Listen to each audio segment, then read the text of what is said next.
guys, welcome to my speed reviews. Today we are reviewing 43 new makeup products that I've been testing, and I've been testing them a lot, so I feel good enough to give you guys my final review on these. Now today we're talking eyes and lips. If you're interested in the complexion that I've been testing, make sure you check out yesterday's video, which was part 1, complexion. Now we're on part 2, new eyes, new lips. Let me tell you, lips is the new category. When I first started doing these speed reviews, I barely ever had any new lip products. Now the video is going to be overflowing with them. But let's get started with the eyebrows. I have a couple new eyebrow products to share with you. So first are a couple from Hourglass that I recently tested. Now these aren't new to Hourglass, but they're new to me. So I've been using the Arch Brow Sculpting Pencil from Hourglass. They do have a thinner pencil. This one is their thicker one. Honestly, I've been enjoying this. I'm not typically a fan of a more big, larger, thicker, fatter eyebrow pencil, but this one's been really nice. This one doesn't give the most defined lines. It's a little bit of a softer one, which it gives quick fills, is what I'm saying. I used it on this eyebrow today, and I've been enjoying it for the quick fills. So I do typically prefer a thinner pencil. I think their micro pencil is more my speed, but this has been nice for quick, thick fills, and it's done the job. I think for what it is, it's a great product, and it's difficult to tell you to purchase a expensive eyebrow pencil because the drugstore has so many good options. But if you're an Hourglass fan, they did a good job with this. I also from Hourglass have been testing the brow shaping gel. Unfortunately, this doesn't do too much for me. I have high expectations for brow gels because I have not very good brows. They do not listen. They like to fall down to the ground. This one doesn't do much in the way of a hold. When I use this product, it has to be on a day where I'm letting the brow pencil do the talking and the shaping, because this doesn't do much in the way of shape for my brows other than like I give a quick comb through of it, but it doesn't hold my brows where I put them. Another eyebrow product that I've been testing from the drugstores from Makeup Revolution. This is their Brow Duo. One side is a really interesting shape brow pencil, and honestly, I really have been loving it. It's a bit creamier than I prefer consistency-wise, but that's just a personal preference. The shape of this really allows you to get thin fills as well as getting thicker fills at the same time. The shade medium brown has a hint too much warmth for my preference. It's a good pencil. The gel, however, is not. It gives me dandruff brows, and it doesn't even hold. Like, if it's going to give me dandruff brows, I at least want it to give me some hold, and this, my brows fall straight through. Like, I'm not repurchasing this product. I don't necessarily recommend it, but the shape of the actual brow pencil itself was really interesting. And when I first tried this, I wanted to let you guys know how it did after it dulled down. And it's dulled down and it's still kicking just like the first use in terms of being able to get really fine lines with this. So interesting shape. Execution was meh. I have a couple different eyeshadow stick formulas. The first one starting off with Catrice Aloe Vera eyeshadow stick. Now, these started off very promising. They swatch really smooth. They give a pretty sheen to the eye, but these do, I would say, make the eyelid look a little bit dry. I'm not in love with these. They've been able to get the job done, so I haven't had a bad time using these. They blend out pretty easily. You have to build it up to get a lot of color, but I'm not too bothered by that. It's just that when I wear these and I look in the mirror, I just feel like my eyes look a little bit aged. So I don't really recommend, I don't know why I made that face, but I don't really recommend these for more mature eyelids. But if you're like middle school, high school, early 20s, I think you will like these if you're looking for an affordable eyeshadow stick. But I've recently retried the Laura Mercier, and those are just the best. These don't touch them. Another eyeshadow stick, not a new formula, but one that I've been testing out, is the ColourPop shadow sticks, because they I recently found out that they repackaged their shadow sticks. They used to be in like tiny little crayon sizes. Now these are much more big. I have it on this side, and I like the ColourPop better than the Catrice, I would say. These can overblend, so be careful about that, but for the most part, these have really nice longevity. Now this is the only shade that I've tried. I would like to try more to see if maybe like a true light shimmer would do anything different. But this shade that I have, I think it's So Celestial Metal. I've kind of used it so much that the writing has fallen off. It's a darker shade. It just kind of gives like a background of depth to the eye. So maybe a true metallic light eyelid would perform differently, but I've been enjoying this. When I just want like a shadow on the eye to look like I did a little something, but you know, this is like a subtle smoky look. This has been nice. I actually really like it. I like it better than the Catrice, I would say. I've also been in this weird eye pencil era. I used to just give the eye pencils away because I don't need any more. But lately I've been using them for a softer eyeliner look. Not quite as defined that a liquid liner would give, but also more defining than an eyeshadow. So I picked these up in Spain, so these are for my European followers, the brand Gosh. I picked up 2 matte eyeliners from Gosh, a medium darkish brown, and then a nude. These are terrible. The nude does not last in the waterline for very long. It actually has lasted a little bit today, but after 100 layers of going back and forth, that's not good for the waterline. It can't be. So it takes too much work to build this up. Also, the dark brown one, way too stiff, a little bit difficult to use, and they fade so quickly, even the dark one. Not a fan of these. But I have found 2 gel eyeliners that I've really been enjoying. Both of these were actually featured in my March favorites. AboutFace Line Artist Longwear Gel Liner. Really smooth application. It's perfect because sometimes when an eyeliner is too smooth, you kind of lose control. This, it has enough drag to where you have control where you're putting this, but it also doesn't have too much drag to where it's kind of skipping across the lash line. This is a very surprisingly easy to use gel liner, even for creating some wing art on the eye. It also sits down, lasts a long time, and doesn't fade. These are such an underrated product from AboutFace. I highly recommend these. The shade Equestrian is a dark brown, has been my favorite go-to eyeliner. Another liner formula, this one is probably even better than the AboutFace. It should be, it's more expensive. This is the Lancome Lace Style Waterproof Long-Lasting eyeliner. So I personally recommend the shade number 07 if you have blue or brown eyes. This is a jewel-toned blue, but it's kind of neutral, but not. It's a fun play on eyeliner that's not necessarily brown or black. And if you have blue eyes, this is going to make your eyes pop insane. And this has a super smooth application, and you have so much time to blend it out, smudge it out, do what you want with it. And normally I'm wary of eyeliners that are smudgy like this, but I'm telling you, once this sets, it's not going anywhere. This is one of the longest lasting eyeliner pencils on the market. I can put this in my tight line or waterline and it will stay there all day. Lancome put something in this formula and I am here for it. And I was saying in my monthly favorites, Lancome sent me a bunch of colors of these and I gave them away because I don't have any business having any more eyeliners. And I'm really upset because the formula, it's a standout formula. I could have used these in my collection. They're so long lasting, but you have so much playing room with this to get smudgy fun looks, to smudge out a liner, to get a soft line along the lash line. A shame I gave them away. But this shade, the blue, is also one of the most beautiful navy liners that I've ever seen. So can't wax poetic enough about that eyeliner. Let's move on to lashes to finish off the eyes. I've been testing the Essence Lash Princess Mascara Primer. I think this makes my lashes clumpier. It definitely makes my mascaras more prone to clumping. It's better on my lower lashes because I want them to look a little bit thicker, but in the end, I ended up not being as big of a fan of this product because I feel like it got rid of the integrity of the mascaras and just made them seem clumpier than they were. Now, don't get me wrong, I've been able to get thicker lashes with this product, but I do run the risk of having clumpy, spidery lashes with this, so not a product I'm going to be reaching more after this leaves my speed reviews drawer. Now, a new drugstore mascara that came out from L'Oreal is the Panorama Mascara. This is a phenomenal mascara. I really love it as somebody with short, thin, sparse lashes. This gives me a lot of length, it gives me a decent amount of volume, and it holds a curl.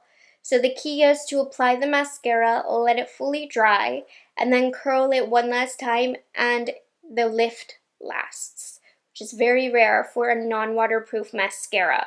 So not only does this add volume and a little bit of length, but it also adds lift, which is huge for me. I've been enjoying this mascara a lot. Another new drugstore-ish mascara that I've been using is from Catrice. This is the Pure Volume Magic Mascara.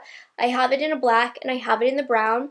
This gives a thinner look to the lashes, and what I mean by that is it gives a lot of separation, but it makes the lashes look really soft. This is a nice natural mascara for you girls who are blessed with thick lashes. This is a good one for you to not make your lashes look too much. Can you believe that? It's so funny when I hear girls say, oh, this mascara made my lashes look too long. I'm like, no, but this is actually a good mascara option for you, but these will flake a little bit. I do find when I wear these, I get a little bit of black and brown flakies on my face, which is a big turnoff for others. But overall, I really like how this makes my lashes look. That's that on eyes. Let's move to lips because we have a lot. I have a great lip liner option from the drugstore. These are the Hard Candy Instapout lip liners. Loving the shades that they have. These have a really creamy application and they're blendable. They even come with a little brush at the end. It's a little stiff, but it gets the job done with blending. I believe in the demo, I used the shade First Move. They have really nice neutral colors, but I'm actually wearing right now the shade Once Bitten. I thought we'd do a bolder lip for the talking portion of this. These have decent longevity. They're not a set down type of lip liner, and those set down ones like MAC, Charlotte Tilbury, Pat McGrath, those are the best with longevity. But all things considered, Hard Candy can be a hit or miss brand for me. These are a major hit and definitely a good drugstore option for lip liners. Not sharpenable though. Keep that in mind. I also have dipped my toes into MAC lip liners once again. So I demoed Strip Down and Oak. Strip Down in the swatches is going to be the darker one. MAC lip liners are so good because they are drier. And the dryness makes it very easy for precision. Which reminds me, with the Hard Candy, those give a softer line. So keep that in mind. You can get a lot of precision with the MAC. These will give a more defined line, or you can get a softer one if you just blend it out. And these set down. These are kind of like this poster child of what I would like a lip liner to be like. Dry and setting down. MAC has it, and then of course, you know, MAC has the best, most iconic colors. So Oak and Strip Down are the two new ones that I've added to my collection. Phenomenal formulation. It's just fun to try these things over again in 2024 because now that I'm a makeup reviewer versus being like 14 years old when these were popular, I actually know what to look for in products. So They Weren't Kidding MAC lip liners are so good. Another lip liner that I've been reaching for a lot is from Persona. I have a couple shades, Dusk and Almond. I demoed Almond. These are a really smooth, creamy lip liner formulation. The only catch is they aren't one that sets down. So it'll give like a softer look to the lips and it will fade gracefully. Not an all-time favorite lip liner formula, but I really like the colors. So I've been wearing them. Soft, creamy, easy application, but not amazing in the longevity front. Skin by Kim. Okay. If you watch my videos, you know my thoughts. The lip liners. I like these lip liners. I like the colors a lot. My favorite shades, Nude 11, and then today I used Nude 9. Very, very pretty in the demo. Soft, creamy formulation. Overpriced, doesn't set down. Love the colors. So I reach for these because I like the colors. However, these do not have amazing longevity. So nothing special in that department. Also, the Skin by Kim lipsticks. Ooh, these are unflattering. So again, I enjoyed the colors that I picked up. I think I demoed Nude 01, which is the lightest shade. It looks really good with a brown liner. But girl, these emphasize every single fine line in the lips. They make the lips look super aged. You know, if you have lip filler, you can get by with this, but I just don't. I have lines in my lips. They're not filled. They're small. These make my lips look terrible. One of the most unflattering lipsticks. They feel nice though. That's the thing that's crazy. They're matte, but they are like a soft matte on the lips, so they don't feel too drying, but it looks the opposite. It looks like it's sucking all the life out of my lips. So not a fan of those, and so overpriced. Like, these are near the prices of Charlotte Tilbury lipsticks. Why? Like, what gives Kim the right? You know, that's really expensive for this basic packaging. Anyways, I like the lip liners though. The colors, great. But the lipsticks are a bit offensive to me. Next up, I have some K-Beauty. These are from Peri Para, a brand that I've been loving lately. These are the Ink Velvets. Now, these are a unique formula. They don't set down. They have like a soft matte finish on the lips, but they do leave a stain underneath, so you're always going to have a little bit of color on your lips all day. I don't necessarily love how this product looks on the lips full force and freshly applied. Looks a little drying, doesn't do anything flattering for my lips. However, when the main color kind of wears off and I have that stain underneath, I do appreciate these, and they don't dry out the lips either. Unique formula, definitely for that K-Beauty kind of look, that blurred look. You will really like these, and they smell incredible. How would I describe the smell? Fruity. I don't know how else. Like, it smells like makeup that I bought when I was a child, where it's really fruity and yummy smelling. I like it a lot. But yeah, this isn't a formula that I really care to reach for very often, but if you like a blurred lip look, a little bit of a lip stain, you will like that. I tried this formula before, but I wanted to re-review the Maybelline Superstay Vinyl Ink. These are very, very interesting. These have the potential to be one of the longest lasting products on the market, but it's really unique because you'll put it on, it's almost like paint. It's wet. You kind of don't want to touch anything. You want these to fully dry. And when they're matte, they're set down. You have like a layer of paint on your lips, and these aren't going anywhere. However, if you kind of like rub your lips together, which I'm somebody who likes to do that, it will like come off like chipping paint, and it's not very cute. So if you can contain yourself and hold yourself back from rubbing your lips together and picking and feeling at your lips, this will last you like a marathon. But if you're like me, who can't control herself, you'll have holes on your lips. So think of it like a layer of paint on the lips. It's not necessarily uncomfortable, but it's different, and I can't handle it. But so long wearing. Next up, this was in the worst makeup of 2024. I believe this is for today's speed reviews, the last of the European products.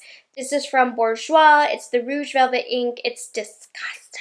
It smells bad. I wonder if I got a bad one, honestly. This might have been sitting on the shelves, but this is really patchy on my lips. It looks cakey, and the color, it's unflattering. It can be flattering with a lip liner, but the way that it cakes up and patches on the lips is so unflattering that it makes it look even worse, and it smells bad too. It doesn't necessarily smell expired, but it doesn't smell good, but it could very well be expired. Anyways, horrible product. Can't get an even layer on the lips. These were in my monthly favorites, so they are a product that you know I'm gonna love. These are the Hard Candy. Again, I can't remember the names. They're not on the packaging, but it's like a hybrid of a lip gloss, lipstick, lip balm, that kind of product. So it gives a sheer layer on the lips. It kind of melts, so you have to be careful not to let too much of the product out at once. But this is beautiful when paired with just a lip liner to give a little bit of a natural glow to the lips. This has been my go-to lip product. I have so many of these swimming in different purses right now because it'll hydrate the lips, it'll add color, but not too much color. Just great to pair with a lip liner and go. So, been loving these. These are a great option from the drugstore too, not even just because it's a drugstore product. Like, this is a good quality product all around in the makeup industry. So if you like that style of products, definitely look into Hard Candy. It will probably save you a few bucks as well. And they have really great colors. These are the Catrice Marbleicious Liquid Lip Balms. These are really interesting. They have that marble look to them. They look gorgeous. And these give such a pretty look to the lips. I have it on today with that Hard Candy lip liner. Right now I'm wearing Swirl It, Twirl It. And these do give you a little bit of color. And they had decent longevity considering they just call these a liquid lip balm. I mean, you're going to need to touch up. I hope I haven't had that pink on my lips teeth the whole time. And if I had, I'm not refilling this video. Deal with it. Like, these give good color, but they have some neutral shades as well. I really like the shade Don't Be Shaky with a brown lip liner. Now, these have a little bit of glitter to the lips, Are these necessarily hydrating? Like, I wouldn't say these are a liquid lip balm. These are more of a hybrid between a lipstick and a lip gloss, leaning more towards the gloss. It doesn't have like the shiniest, thickest layer over the lips, gives decent pigment, but also gives a really pretty shine to the lips, a really pretty glimmer to the lips. Honestly, a very unique product if you ask me. I don't think I have another lip product like this in my collection. These are really nice. I would definitely recommend. Do they sell Catrice at Walmart? If they do, this is really great. Wherever they sell it, if you see it in store, it's worth picking up a shade or two that you like. Very pretty on the lips and is hydrating. Not like liquid lip balm hydrating, but it's hydrating. I also have been enjoying the Rephr Glossy Ink Lasting Lip Glosses. I mean, these are like a lip oil-ish kind of feel to them, but they are more of a lip gloss, I suppose. Really pretty colors that I have. I just have 3 that I've been wearing. Medium pigment level, comfortable. I don't know how else to describe a gloss, but I like these. Rephr does a good job with their lip gloss formulation, so if you're looking into K-beauty, you're looking into Rephr, that is a good product for some lip gloss. It's not as like thick as, say, a Dior lip oil, but it gets the job done. It's a nice gloss. And then the last product that I have for today's video is from Hard Candy. This is the Max Pout Gentle. I guess it's like a plumping lip gloss. It's interesting. You can see in the packaging it has that iridescent color to it. That blue, I feel like it does show up on the lips, but I actually have been enjoying this. I feel like this does add a nice plump to the lips, more so due to the consistency, not necessarily the plumping ingredients. It is a soft plumping sensation if you're sensitive to that. This, if you can survive a little bit of heat, this will give just a little bit. It's nowhere near the most painful plumping lip gloss that I've ever used, but you give you a little something something. Honestly, I quite like the feel. No, I mean, I've used this as a clear lip gloss before. I really like it. I think it's a nice lip gloss. Not a contender for the longest lasting gloss. It will fade away, but this is like fine. Yeah, that's all I have to say about that. Okay guys, look, this is set down. It ain't going nowhere. And I have the hardest time getting this eyeliner to come off my hand too. So, this liner, Lancome, incredible. Ugh. My voice is about to give out. Oh my goodness. There we have it, 43 products that I've been testing, reviewed for you guys. I mean, I've tested all of these products multiple ways, multiple times, multiple wear tests with multiple products. So I'm happy that I can kind of tie each of these items up with a nice bow on my thoughts. These are now going to hit my Gen Pop makeup collection, so they will be out of my speed reviews drawer. They have earned, some of them have earned a permanent home in the collection. So if you've tried any of these products, let me know down below what your thoughts are on them. Also, make sure you check out part 1, complexion, if you haven't already. I hope you guys enjoy my speed reviews series. And make sure you subscribe to my channel to catch up with all the makeup that I'm testing and reviewing. And I will see you guys in the next video. Bye guys, have a good one. Peace out.